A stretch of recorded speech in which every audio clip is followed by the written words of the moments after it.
change the cars, the price is dropping down, yes? Yes. No, up and down. This is Lamborghini. That's Ferrari. Lamborghini more expensive. Another one looks better, you know. Santa Maria, this place bring us somewhere, you know, where is the like probably Dogtown or something. Santa Maria. Okay. It is inside, yeah. Tai sveiki, dabar visi matot mūsų operatorių komandą. Šį kartą Gintaro nėra, todėl kad jisai rūpinasi mūsų grįžimu atgal į Lietuvą. Mes bilietus turėjome tik į vieną pusę, tai nusprendė Gintaras užsiimti bilietų paiešką ir rezervavimu. Toliau pamatysite Santa Marijos miestelį, apžiūrėsime ir pasidalinsime įspūdžiais.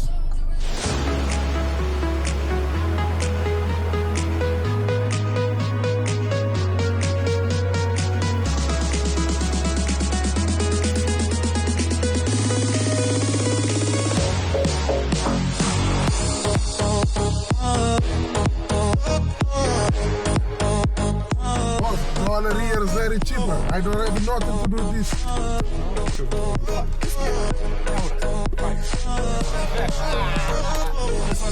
Oh my God. Have a nice day. Okay, bye.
Vietinės druskos nusipirkom, ne? Ir tailandietiškų žvaigždės,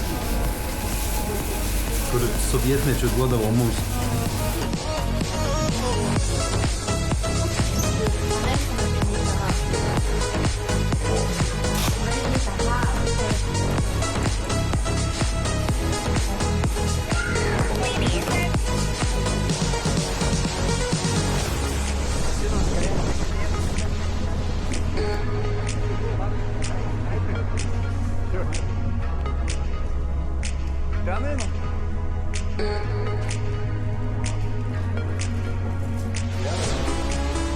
Eikit į šoną, aš noriu nuotraukas su motociklais.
kyla visokių minčių pamačius pirmame aukšte. Tokias spygliuotas Nes pievas. pažiūrėk, jeigu atkreipi dėmesį, visur pirmam aukšte visur grotos ant langų. Pažiūrėk, va visur pastatai Jo. su grotom ant langų, kur privatūs yra, tai dėl ko jie tas grotas susidėjo, pažiūrėk, va visi aukštai, nu. Tai reiškia dėl ko? Dėl Dėl saugumo. saugumo, jo. Tai išvadas pasidarykime patys.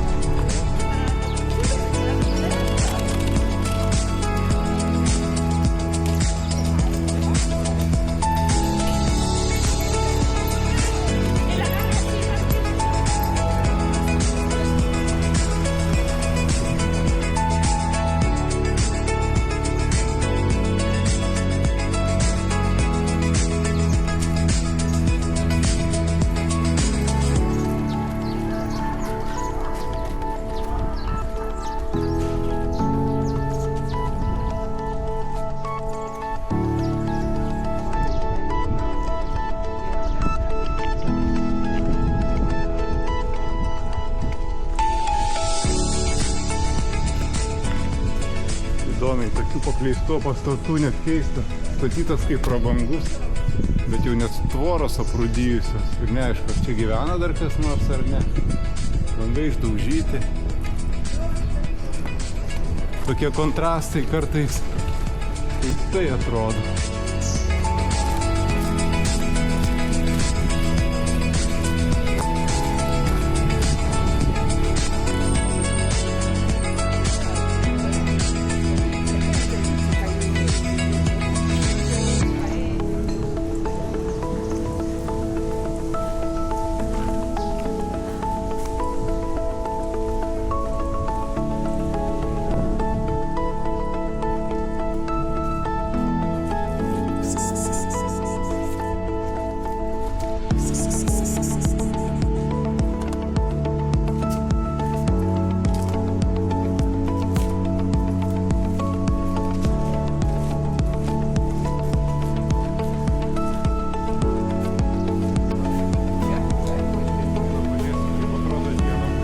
O, lempa kokia, žiūrėk. Toršeris. O, čia jau.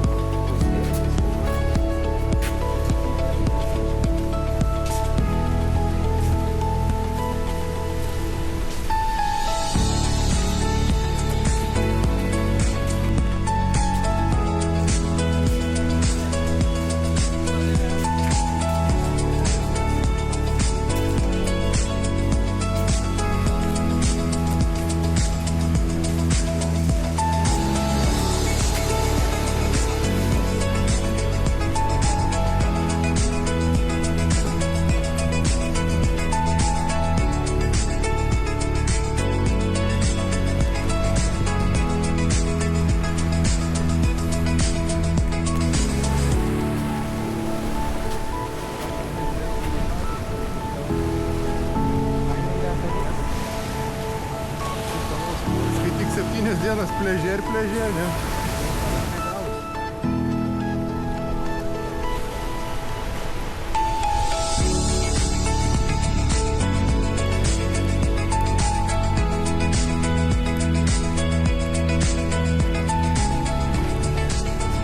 Iš kvėpavimo eina suprast, kad tas šuniukas gyvas. Bet jo man gaila, kaip jis ant tokio karščio gali miegoti.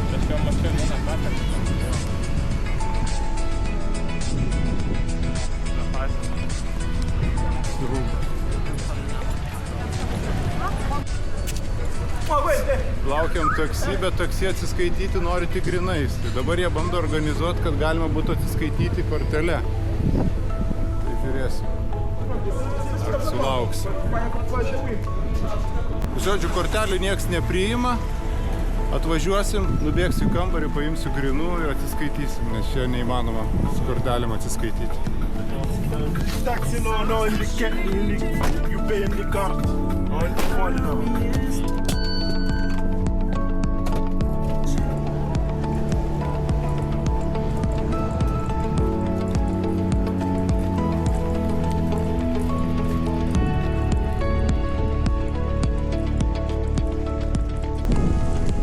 Grįžtam atsiskaityti su vairuotoju, pasėmėm grinųjų. Teko vairuotojui lūptelt.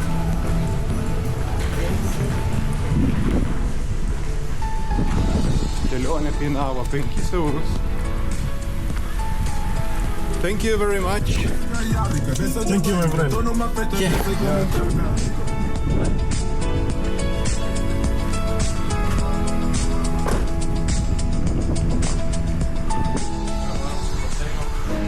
Labą dieną.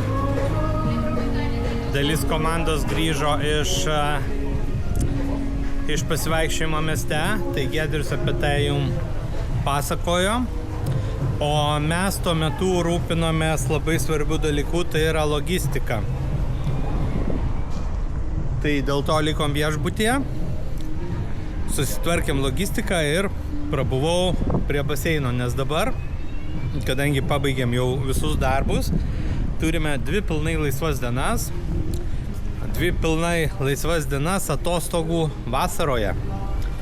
Tai išnaudosim viską, ką galim. Turiu minty saulę, baseiną, kol šviečia, kol šilta, maudytis, pabūti, pailsėti, atsigauti. Kas liečia pačiu misiją, esu patenkintas. Buvo keliama savo daug strateginių ir taktinių iššūkių, tai vienas iš jų, tai sakykime, tikrai nepasirodyti prašiau negu prieš tai buvę. Kitas dalykas, galbūt padaryti kažką ir geriau pagal situaciją. Išpildžius pirmą dalį, tai yra nepasirodyti prašiau negu kiti. Tai pavyko įvykdyti, pavyko pasiekti abu tikslus. Ir iš tikrųjų labai to džiaugiuosi. Tai dabar laukia kelionė namo, kuri nėra trumpa. Kaip rašiau savo postą Facebook'e, kad mes rūpinamės viskuo, logistika, apgyvendinimu, visko absoliučiai. Ir aš visada mėgstu taip dirbti, autonomiškai, kad klientas nesuktų net trupučio savo galvos. Tai reiškia pasiūlyti absoliučiai pilną servisą. Patys atvažiuojam, patys būnam, patys apsigyvendinam, nemaži vaikai, su mumis žaisti nereikia. Viskas, ta prasme, jisai davė užsakymą, toliau mes ties juo dirbam nuo pradžios iki pabaigos. Tai šitas viskas okei. Bet kadangi čia yra pasaulio užkampis, kaip aš sakau, nenoriu žaisti nei vieno, bet logistika čia yra be galo sudėtinga, net ir GK komanda, kuri čia rinkosi, turėjo daug iššūkių. Tai yra žmonės, kurie metų iš metų čia atvyksta, buvo, kad ir vėlavo į lėktuvus, nes vėlavo lėktuvas, persėdimai, nespėjo, kėlė į kitas dienas, žodžiu. Tikrai tai nėra paprasta ir tai, ką mes padarėm, tai aš tikrai didžiuojasi savo komandą, didžiuojasi, kad mes kaip Brendas operatorė sugebam paimti tokius projektus, sugebam dirbti tarptautinėje erdvėje, niekam nenusileidžiam ir, kaip pasakyti, duodam klientui supratimą, kad jisai gali tikrai nieko nesirūpinti, kad jam nereikia babysitinti mūsų ir, žodžiu, kad jisai sumokėjo, užsisakė, sumokėjo ir daugiau jam nieks be jokių rūpesčių toliau gavo paslaugą, kokybišką paslaugą. Tai operatorė EU mano vizijoje ir buvo visada toksai tikslas. Tai tų tikslų mes labai siekėme ir pasiekėme. Tai kas liečia logistiką, dėl ko paminėjau, kad susidūrėm su tokiu paprastu iššūkiu, pavyzdžiui, ir Baltikas siūlo, bet tai yra jungiamasis skrydis. Tai jie kaip rašo, kad jų atveju jungiamojo skrydžio metu jie pasirūpina registruotų bagažu, bet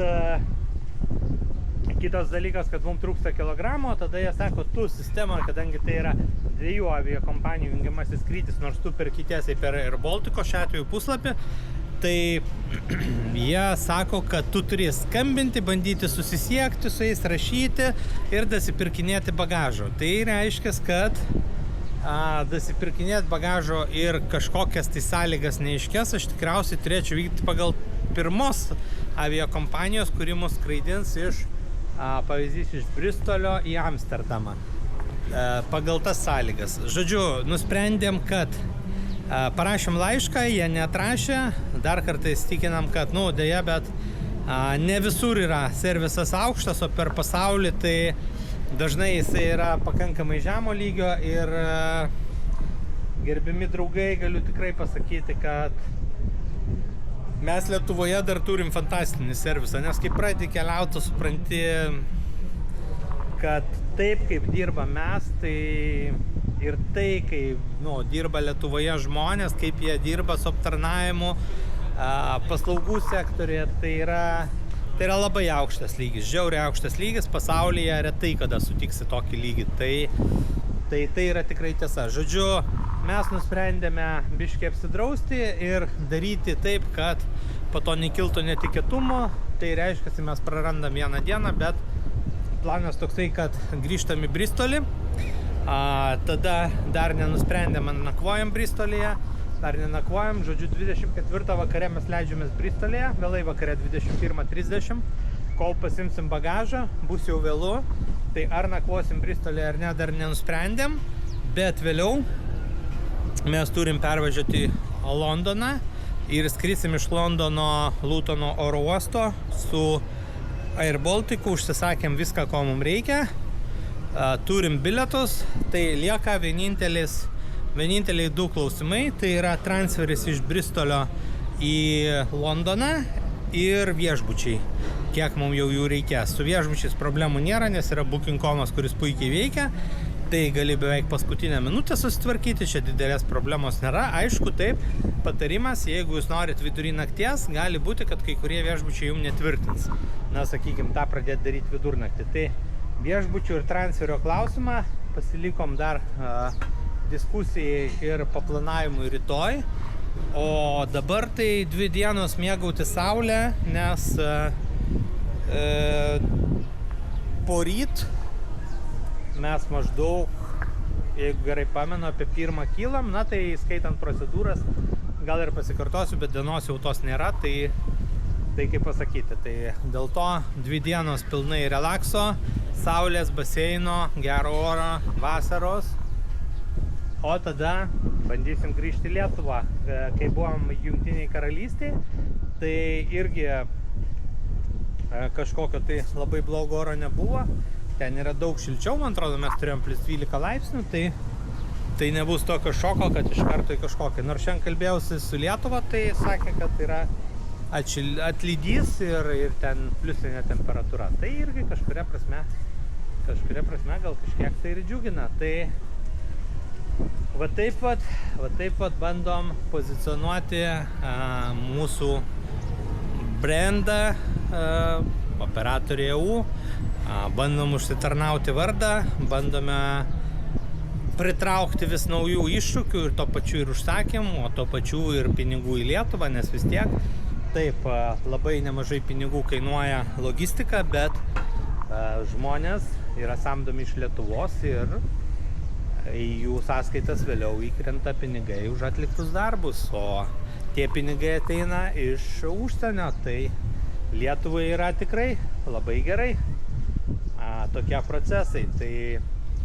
mes visada paieškose, visada bandom kažką susiderinti, rasti kažką įdomaus ir šitas projektas vėlgi, kaip ir visi, dažnai pasidalinsiu, būna, žinai, toksai jausmas, kad atrodo, kad va čia dabar darysim ir čia tikrai padarysim kažką įspūdingo ir tai bus kaip pasiektas lygis tam tikram laikui, bet ten praeina labai nedaug laiko, žiauriai nedaug laiko, savaitė. Pasidžiaugi, tikrai pasidžiaugiam tuo, kad padarėm, tuo, kaip kas ten įvyko ir pradedi žiūrėti į priekį, keli savo dar didesnius tikslus, turi dar didesnius lūkesčius. Tai gyvenimas va taip juda į priekį, vis į priekį, tobulinant, didinant krūvius ir visa kita. Tai tikrai tikslas yra nauji iššūkiai, naujos transliacijos iš įdomių vietų, nauji darbai, naujos pažintys, atviras pasaulis. Tai tiek, einu maudytis baseine. Taigi paskutinė paskutinė chill diena, pilna chill diena. Rytoj jau ruošiame skrydžiui. Einam va su Giedriumi, yra sumontuota 3 dalis, tai pasimsiu kompą, atsinešiu čionai į baseino barą, sakykim taip, ir publikuosiu, pažiūrėsiu, ką jisai sumontavo, sutvarkysiu aprašymus, pavadinimus ir publikuosiu. Tada ir jūs galėsit tai pamatyti. Giedrius buvo pasivaikščioti iki vandenyno, norėjo, kaip pasakyti, pabūti truputį su savimi, tai dabar grįžo, pabuvo su mumis, pakalbėjom, aptarėm techninius niuansus, pakalbėjom apskritai ir dabar eina į kambarį, nes turi noro montuoti toliau 4 seriją, pradėti montažą šitos kelionės. Tai situacija tokia, kad vakar mes priėmėm sprendimą, kad skrysime iš Londono, vieno iš oro uostų į Lietuvą grįžinėsime. Tai mūsų laukia tokia situacija, kad rytoj mes atsirandame Bristolyje. Tai bus 24 diena, vakare atvarom į Bristolį, o 26 ryte turim kilti iš Londono Lutono oro uosto. Jau į Lietuvą ir grįšim atgal į Kauną, ten, kur yra palikti automobiliai, ir taip nusprendėm, kad bus mažiausiai problematikos, nes pasikartosiu, bet logistika čia yra pakankamai sudėtinga. Tikrai, jeigu dabar kažkas sakytų, aš noriu pas jūs atskristi ir kad ir, sakykim, kad turi bet kiek pinigų, tai be kokių 30 valandų iš Lietuvos tu čia neatsirasi, nebent šią tą minutę susidėlioja taip aplinkybės, kad iš tikrųjų yra kažkokie skrydžiai, nes paprasčiausiai būtų tada jau atsirasti Lisabonoje, o iš Lietuvos su Lisabona nėra labai jau ten įspūdingai gero susisiekimo, tai ir tada jau iš Lisabono šiandien skraido į šitą salą reguliarūs reisai. Tai va tokia situacija, tai planas labai paprastas. Giedrius eis montuoti, nes taip nori. Eugis su Linu išvarė į miestą, nes jie taip nori. Man po visų šitų, sakykime, jau gal netgi ir 3 savaičių, nes kiekvienas projektas prasideda nuo preliminaraus užsakymo, pirminių nuotolinių susitikimų, aptarimų, situacijos analizių ir aišku, tos įtampos užtenka, ir dabar jau kai pabaigtas projektas, tai ateina toksai, žinai, kaip ir nuovargis, tai didelio noro kažkur tai varyti nėra, užtenka pabūti ramiai prie baseino, pasimėgauti vasarą, tai mes taip ir nusprendėme elgtis, o visi kolegos, draugai, bičiuliai yra laisvi elgtis taip, kaip jie nori, ir praleisti tą laiką taip, kaip jiems malonu ir patinka. Tai vėlgi Linas išvarė su Eugiu, Povilas su mumis, Giedrius eis montuoti, nes turiu tokį norą, aš einu pažiūrėsiu, ar persikelia failai, pasiemu kompą,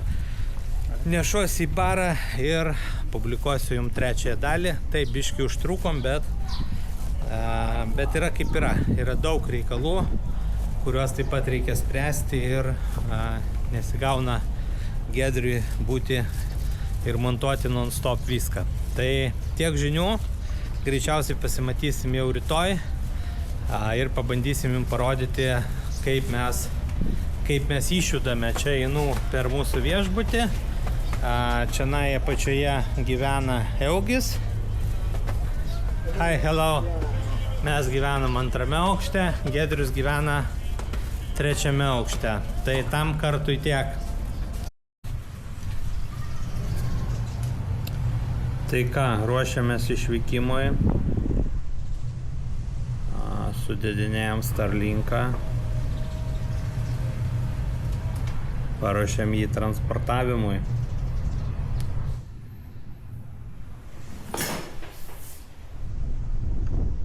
Tai kągi, Starlinkas supakuotas, akumuliatoriai skirstomi tarp lagamino, cabin bagai iškraunami į didžiuosius šimotonus. Turime likę valandą iki laiko, kada turime būti receptione ir laukti laukti autobuso, kuris mus nuveš į oro uostą. Berods, jeigu neklystu, po 2 valandos kylame. Va, Linas išėjo apačioje, Giedriau būtinai parodyk. Jie gyvena 1 aukšte su terasėlė tokia va gražia. Tai ką noriu pasakyti, dar va, išėjau į balkoną pasidžiaugti visišką vasarą absoliučią, žaluma. Ir po truputuką pradėsime, galima sakyti, 2 būdais, kad kelionė baigta, arba galima optimistiškai, grįžimo į Lietuvą kelionės pradžia. Tai ir pradėkime šitą grįžimo į Lietuvą kelionę. Kol kas kelionė viskas atlaikė, bet dar čempionato metu išplyšo tapkė, pradėjo plyšti, tai padėjo profesionalus kočas su to susitvarkyti. Ir nebesuksim jau galvos, paliksime jas šiandien.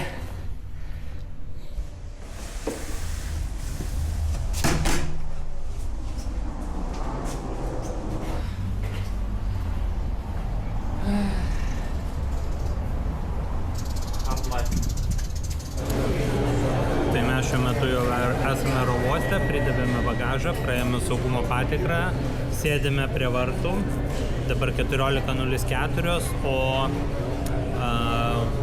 skrydis 14:50, liftai jau ir pradeda laipinimą. Tai tikriausiai paskutinė valanda šitoje vasaroje ir normaliai jau turėtume būti ore po valandos ir skristi virš Atlanto link Jungtinės karalystės. Visa komanda jaučiasi puikiai, kažkokių ekscesų nebuvo. Iš tikrųjų, kas liečia saugumo patikrą, neturi jie čia naujų technologijų, tai labai apgraibom dirba. Žodžiu, seni rentgeno aparatai, nelabai jie ten ką ir mato, tai žmonės kartais ir fiziškai yra apieškomi, nes, kaip supratau, kito kelio nelabai jie ir turi čionai. Na va, truputį palaikė mūsų laukia. Dabar jau pradeda laipinimą. Viskas pėsčiomis, oro uostas labai nedidelis. Tai ir atėjų, ir atskridus reikėjo eiti patiem ir įskrendant irgi eiti patiem. Čia tie keli lėktuvai, gal 6 tik tai vartai padaryti. Tai gavome 17 eilę, daugmaž susodino kartu, vieną tik tai iš mūsų iškėlė į 18 eilę. Tai va, judam link lėktuvo, tikriausiai gal nuo galo būtų 33, kiek ten gali būti, tai nuo galo greičiausiai bus patogiau. Tai mus orientuos. Ne, nieko neklausė, nieko neprašė, tai einam šalia lėktuvo. Tolumoje palmės, pakilimo takas. Jo, jau iš tikrųjų norisi namo. Neslėpsiu, jau norisi ir namo. Truputį jau ir nusibodo.